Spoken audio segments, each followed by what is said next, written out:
is the proudest thing I could ever do. What I am having second thoughts about is the license that I stand here with that the people in there are supposed to have. I have not spoken because I respect my ethics while I'm on trial. But let me now speak about what has happened. I have sat on trial after trial for months in this state, the state of New York. Attorney General Letitia James, and now this. Weeks. Why? Because President Trump is leading in the polls, and now we see what you get in New York. So don't get it twisted, whoever asked me that question. I am so proud to stand with President Trump. But I am not proud to stand with what I saw in that courtroom. I'm not finished. Let me just finish and I'll take questions, please. Before I walked into court, that judge decided that every single defense President Trump had, we were not allowed to raise in front of the jury. It is in writing, and I encourage the journalists, the real journalists, to take the minute to look at his orders. There was no proof. And I couldn't prove that she didn't bring in the dress. There was no DNA. There was no expert. My experts were denied. Two of them were denied to come in. They didn't let me bring up that Reid Hoffman funded Miss Kaplan. And you know what we got in there? That my witness, who was her friend, who said that she is a drug addict and the drug addict is herself.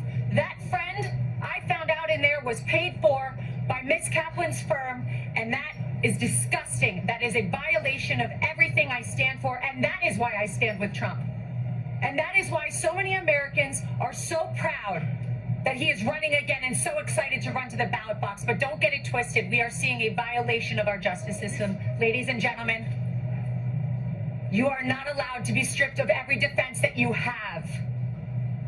You are not allowed to be told that you can't bring it up. And imagine a point where a judge tells the lawyer, before your client, the former president of the United States, the leading candidate and obvious nominee for the Republican Party, before he takes the stand to defend himself, Ms. Habba, tell me the questions you're going to ask in open court and tell me exactly what he's going to respond. And then edited my questions, edited the response he was allowed to give. And guess what my client did? He took the stand. He abided by the rules of this corrupt system that I have seen. We will immediately appeal. We will set aside that ridiculous jury. And I just want to remind you all of one thing. I will continue with President Trump to fight for everybody's First Amendment right to speak. Everybody's a right to defend themselves when they are wrongfully accused, and to be able to say, I didn't do it. And to double and triple and quadruple down and say, this is wrong. This is wrong. But we are in the state of New York. We are in a New York jury, and that is why we are seeing these witch hunts, these hoaxes, as he calls them. And this is another one of them. Be brought in New York, in states where they know they will get juries like this. It will not deter us. We're fighting, and I assure you, we didn't win today, but we will.